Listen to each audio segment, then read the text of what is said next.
World disability day के मौके उत्ते department of otolaryngology head neck surgery in association with national rehabilitation institute के वलों आज़ादी फ्रॉम डेफनेस के थीम उत्ते LT1 Nehru hospital PGI Chandigarh विखे एक समागम करवाया गया। इस समागम के विच ENT नाल संबंधित डॉक्टरों ने शिरकत की और अपने विचार साझे किए हैं। बहरापन की है, किवें इस तो रोकया जा सकता है ते किवें इस तो छुटकारा पाया जा सकता है। इस समागम के विच विकलांगां बारे फिक्रमंदी ते संजीदगी रखण वालियां शख्सियतां भी खास तौर पर पहुंचे ने। इस समागम के विच प्रोफैसर ब्रिज नंदन सिंह वालिया ने बतौर मुख मेहमान शिरकत की और विशेष मेहमान के तौर पर SK Mehta vice chancellor university of Ladakh तो पहुंचे ने। डिपार्टमेंट ऑफ ऑटोलरंगोलॉजी के हैड डॉक्टर जयंती बख्शी ने आए हुए मेहमानों का स्वागत किया ते अपने विचार साझे किए हैं। सब तो पहला समागम च जोत जगाउण की रस्म अदा की गई, फिर प्रोग्राम उलीकिया गया। इस समागम के डॉक्टर हैचल मारफातिया पटेल, डॉक्टर अनव रतन मुंबई तो पहुंचे ने ते डॉक्टर भावना जैन ऑडियोलॉजिस्ट और इन्हों तो इलावा professor Rijuneeta, doctor Sandeep Bansal, doctor Anuradha Sharma, doctor Dharamvir, professor RS Virk ने शिरकत की है। जिक्रयोग यह भी है कि टोरंटो तो प्रोफैसर शैरन क्यूशिंग ने ऑनलाइन इस समागम के हिस्सा लिया तो अपने विचार रखे ने। इस समागम को नेपरे चाढ़न के लिए मंच का संचालन डॉक्टर सौरभा पैट्रो और डॉक्टर भानुमती N ने किया। इत्थे यह भी दस दईए कि नैशनल रिहैबिलिटेशन इंस्टीट्यूट के वलों इस मौके ENT के नाल संबंधित एक कैंप भी लगाया गया, जिसके कई मरीजों ने अपने कन्ना का चैकअप भी करवाया। Good afternoon, everyone. It is my privilege to introduce Dr. Bhavna Jain, a distinguished consultant, audiologist and speech language pathologist, who is currently at the helm of the Allied Rehab Speech and Hearing Clinic, Panchkula. Dr. Jain's journey in the field of speech and hearing sciences is both inspiring and exemplary. She holds a PhD in speech and language disorder from University of Canterbury, New Zealand, complemented by an MSc in audiology and speech language pathology from All India Institute Speech and Hearing, Mysore, and a BSc in the same field from our institute, PGI Chandigarh. Her extensive experiences spans across leading institutions in the Middle East and New Zealand. Notably, she served at the Bahrain Defense Hospital, where her expertise in advanced diagnostic techniques and hearing rehabilitation left a profound impact. Since 2012, Dr. Jain has been a pioneer in the working with children cochlear implants, specializing in mapping and ABD. Her ability to connect with her patients, even learning Arabic to better guide them, speaks volumes about her commitment and compassion. Dr. Jain's accolades include the prestigious Murph Grant, the University of Canterbury Doctoral Scholarship, and a silver medal in her undergraduate studies, among others, reflecting her unwavering dedication to excellence. Please join me in welcoming Dr. Bhavna Jain, who continues to shape lives through her exceptional contribution to audiology and speech language pathology. Thank you. It is very clear that it promotes the awareness of challenges faced by people with disabilities and advocates for their rights and inclusion. So this year WHO has given a different theme for this day, and this year's theme is amplifying the leadership of persons with disabilities for an inclusive and sustainable future. And it highlights the importance of disabled people in shaping the better world. So, here, disability is a major problem all over the world, and 16% of the world population is suffering from some form of disability at present, as per the WHO data. And this is the global event which focuses on raising awareness about the struggles of people who suffer from disabilities and promoting their rights, dignity, and inclusion in the society. We are thankful that he is here and he has spared his time to be with us, because one of his motives in life, I think, the prayas is going on, and prayas, Chesta also is going on, the institute is going on, the activities are going on, and people are getting benefited out of that. So It's a great job, and I should request the whole audience to have loud applause to. Who barely needs an introduction. And the lines I am going to say are grossly going to be inadequate for the towering personality he is. Professor B.M.S. Follia sir passed MD Medicine in 1958. He served as a demonstrator in pediatrics in MGM Medical College for 3 years and as a registrar in pediatrics in AIIMS New Delhi for another 3 years. He rose to assistant professor of pediatrics, AIIMS New Delhi, next 3 years, and joined PGI as associate professor, PGIMR Chandigarh from 1965 to 1971. He became professor of pediatrics and remained from 1971 to 1991. He was a director, PGI Chandigarh from 1991 to 1995 and honorary director, Prayas Chandigarh from 1996 to 2006. Chancellor Ladakh University. My good colleagues and friends from PGI and the youngsters learning to climb the various steps to stardom over the years. I'm sure you have a great future ahead of you. Now, one of the things I'd like to know is how much time I have.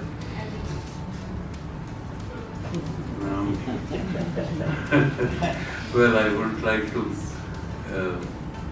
last too long. Anyway, my first comment is that the interest in disability is shown by a look at the hall. Kindly all look behind you and you will find that the hall is 1/3 full. That shows the amount of interest people have in disability. It is because we don't know that we can help such patients a lot. That is the major cause for deficiency of people not attending such sessions, and this is also the cause for the neglect of the disabled person in our country.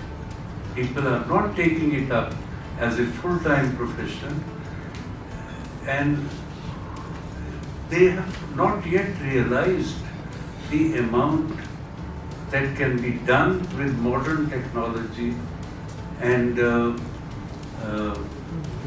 how much is put into the hands of the physician treating with the disabled child or the disabled adult. Particularly the child, the earlier you pick up, the greater the help you can render. I would like to, at this stage, state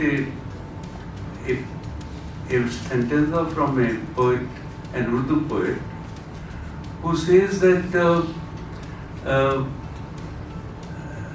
ये दिल गरीब सही, ये दिल गरीब सही, मेरी पुकार पर आएंगे गमगुसार चले. गमगुसार is those who will share my gum. मैं गरीब हूँ. This gives the exact situation of the disabled person. Of the University of Ladakh. He's the ex-chairman of chemistry, ex-director SAI and GIN coordinator Punjab University Chandigarh. Member of the National Medical Commission. He's highly active in significant research areas like colloidal chemistry, nano-drug delivery systems, metal surfactant chemistry, nano-electrochemical synthesis, and application of semiconducting nanoparticles. He has more than 452 publications in international journals, 2 patents, multiple books and chapters. He is a recipient of the renowned DAAD and GSPS fellowships, Bronze Medal from the Chemical Research Society of India, Authors Award by Royal Society of Chemistry, Haryana Vigyan Ratna Award Professor W.U. Malik Memorial Award of the Indian Council of Chemists, and the STE Award. He has been a visiting scientist abroad and has guided 16 postdoctoral, 54 PhD, 50 master students, and handled 20 research projects. Sir, I invite you to the dais.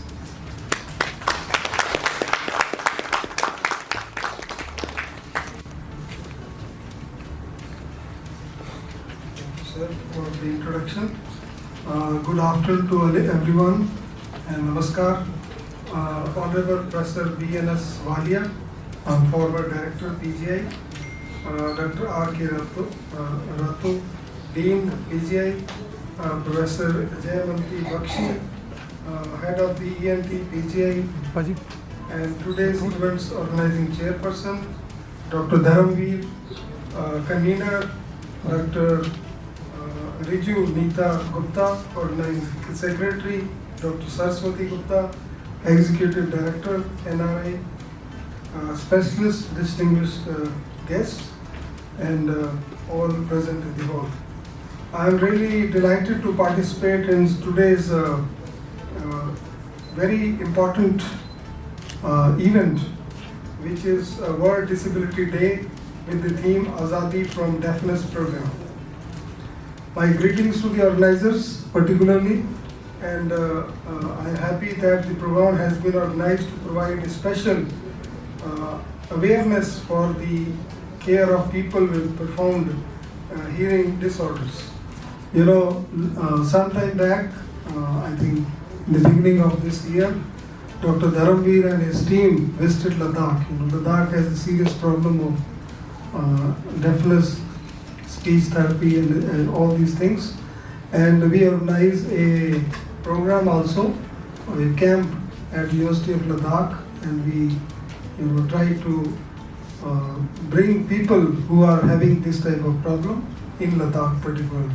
Because as Dr. Walia was also mentioning, that these areas were neglected for a long time. Now it is a time that we focus on these areas. The facilities has to be there, hospitals should be there. Although medical college was announced, I think 3-4 years back, but still nothing has happened because construction is another issue there. It takes a lot of time to construct buildings in Ladakh because of the weather conditions, harsh weather conditions. Only during 6 months this can be done. So facilities has to be there, and now as Dr. Dharamveer very actively always asking me to do something there with the help of the university. So I am always ready to move in this direction. Even we have invited National Disability Center of Delhi. So they also came there, they organized many programs, they have distributed the appliances also. So this way we came to know that as we know that it's a social stigma which people think. My pleasure to announce you, to invite you for the next topic. I think the topic is on extended indications on cochlear implantation. And it's going to be given by a young, handsome doctor, Dr. Arnab Ratan. And he's a senior resident in the ENT department at SETS Medical College in KEM, Mumbai. His achievements are, he's done his MBBS from Government Medical College, Chandigarh in 2019, MS in Otolaryngology and Head and Neck Surgery from SETS Medical College, Mumbai 2023. In October 2023, he earned DNB in Otolaryngology. His areas of clinical interest includes otology, anterior and lateral skull-based surgeries. He contributed to notable publications including studies on post-COVID fungal sinusitis, novel techniques for post-radiation choanal stenosis, and rare presentations of rhabdomyosarcoma. Additionally, he has presented award-winning papers on cochlear implantations and skull-based surgeries at national conferences. Dr. Ratan has undergone advanced training in head and neck oncology, vertigo, and balance disorders, participated in hands-on workshops on temporal bone dissection and functional endoscopic sinus surgeries. He is volunteered in Lifeline Express surgical camps in Jharkhand and Odisha, showcasing his dedication to community service. Dr. Ratan, I welcome you to the dais. Presenting on the recent expanding criteria for cochlear implant candidacy. So before you dwell into the candidacy, just a few words about the brief history of how cochlear implants have evolved to what they are today. So back in the year of 1790, we got the first report of the electrical stimulation by someone called Alessandro Volta. So what he did was he applied a large voltage across the 2 ears and he found some crackling or bubbling sound to be present. Then we go to the year of 1957, where a very interesting anecdote comes from France. So there was a team of an otologist and a neurophysiologist called Charles Eisen and Andre Journo. So they had a patient who had an extensive cholesteatoma, had underwent a radical mastectomy. While doing that, they severed the facial nerve as well as a part of the cochlear nerve as well. So when they went on to do a revision surgery for facial nerve grafting, what they did was they kept a small electrode over the stump of the remnant cochlear nerve. And that is when the patient experienced some very rudimentary auditory stimuli. Cochlear implant journey is what you want is a nicely speaking patient. And that is what you want to aim at, and if you want that, then you have to look towards the area where you can improve your results. Basically, as Dr. Anam already said, that the age of the implantation over the years have come down, but it has taken 20 years of research to bring down that age, and entire research which was done, it was basically depending on to the neuronal development, and it is said that 85% of the brain develops before the age of 2 years. So if you really want to get into teaching anything to a child, it should be early in the life. And it is the Loki study which Sharon also shared. It says that if you implant before the age of 1 year, then the hearing outcomes are as good as those who were born with normal hearing. So hence there is all the work onto identifying them early and implanting them early. Only then you can say that there is a good outcome if they have a good speech and it is age appropriate speech is developed and their academic performance is as good as their peers. That itself results into improvement of the quality of life. As we all know that early identification is the key to success, and for which the audiological evaluation should be done early. So though it's not compulsory in our country to do neonatal screening, that is the key point which is required to identify them early. Otherwise most of the patient comes to us very late, only when they realize that the child cannot speak. A lot of time is wasted into convincing and accepting that there is a deafness, and hence it has to be understood by everybody that hearing loss is a neurological emergency and it has to be worked upon, or one has to act on it on an urgent basis not to lose the golden period of implantation. And hence every single child should undergo neonatal hearing screening.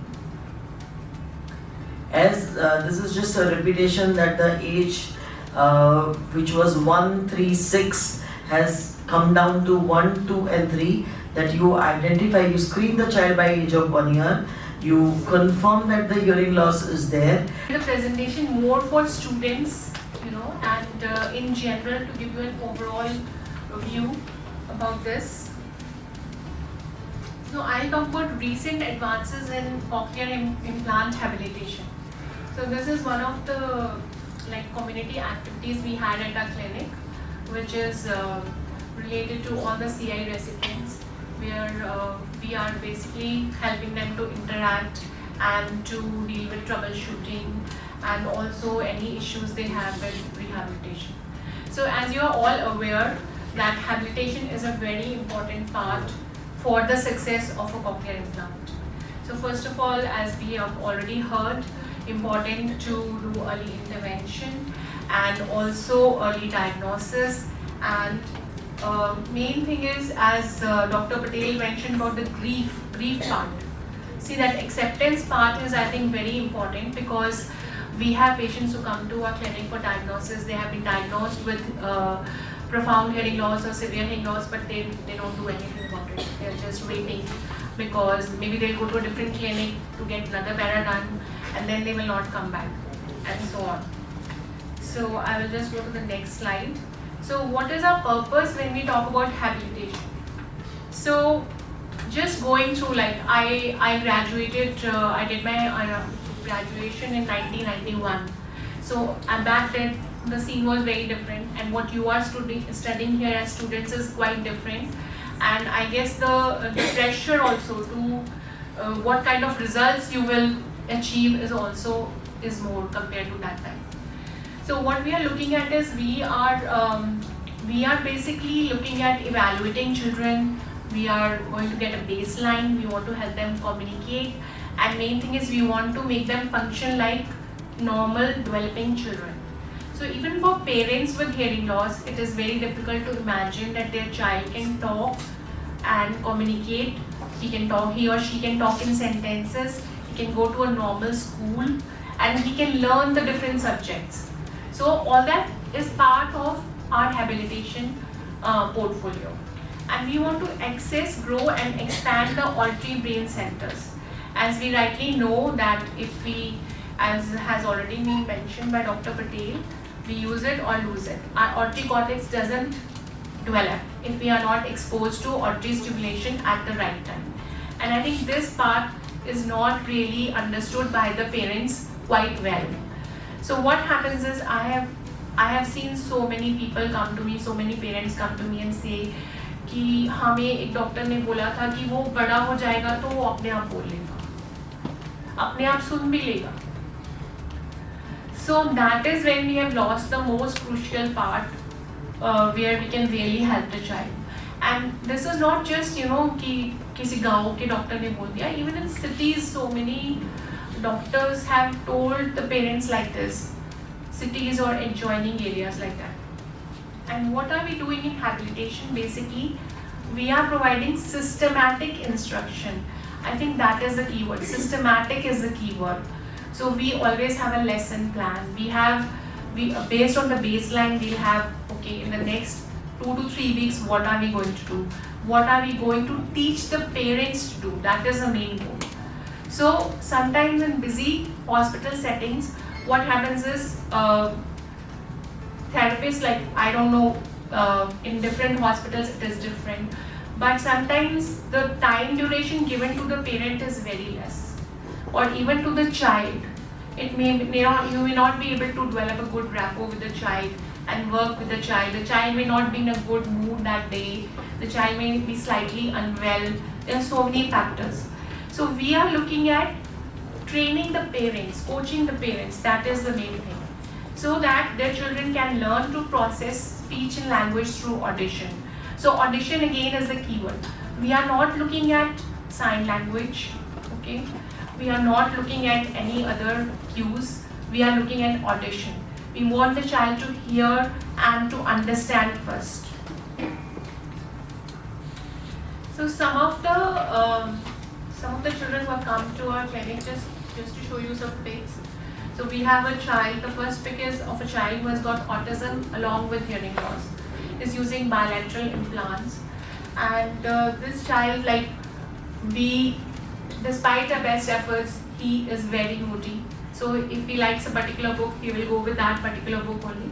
So this is one of the examples where we are using exposure to books and pictures as a part of our ABD.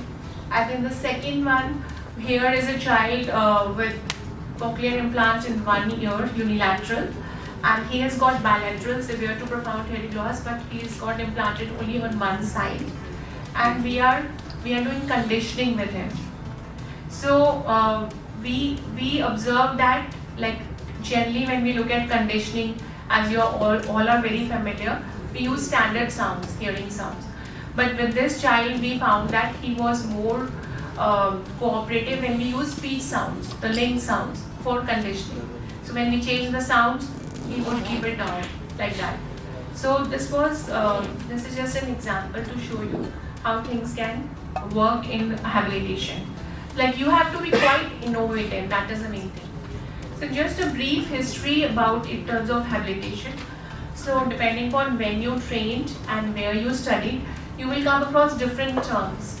So we have come across natural approach, we have come across structured approach, auditory learning, we are looking at auditory training. So people have defined where auditory learning is in, young children, where the child is learning language through audition. Whereas in training, it is more of an older child, where the child may have certain communication skills or certain auditory skills. So then we have auditory and visual training, which is more of with speech reading. We also have auditory verbal and auditory oral. So oral is more of visual and auditory both. So this is just to familiarize you with what you will come across while you go through the literature. And in terms of history, we have a few people who have contributed maximally to habilitation. So some of the names are like Doreen Pollack, 1950. We have Garrett's method of auditory training in 1947. We have Urban's theory, 1982, of auditory training. Then we have auditory verbal therapy. And we have something called maternal reflective method by Van Ude. So this is basically, the interesting part here is that they were looking at how mothers talk to their children, a child who is having normal hearing. So how does a mother talk to that child, and to incorporate some of those insights into training the children with hearing loss. So habilitation is very, even though the term and the things that we do, even for parents, it looks like कि कुछ करवा तो रही है, पता नहीं कुछ होगा भी कि नहीं, but it is very scientifically based, and it's based on proper theories, and there have been studies that have been done to show that yes, it helps in improvement with implants and with proper habilitation. We see so many children who have got implants. They might have even bilateral implants, but they didn't get the good habilitation, or they didn't go for therapy regular, and then we have got the outcomes are not so good. So in theory, one of the theories that it is based on is theory of learning. So learning is a brain function, that is very important to understand.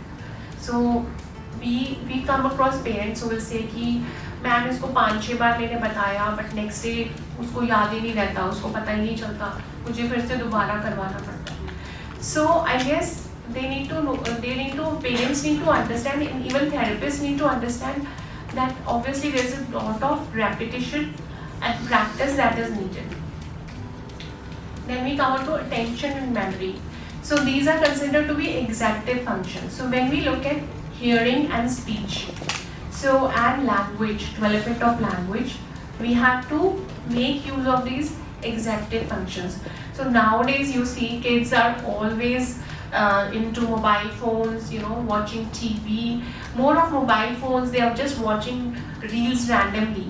And you will see even children with normal hearing are coming to our clinic who do not speak, just because they are not paying attention. Their attention skills haven't developed. So similarly with memory, because they are not paying attention, then their memory skills are also very poor. So attention plays a very major role in activation of auditory cortex. This has been cited by Music in 2009, and we need to look at synaptic strengthening and also neuroplasticity.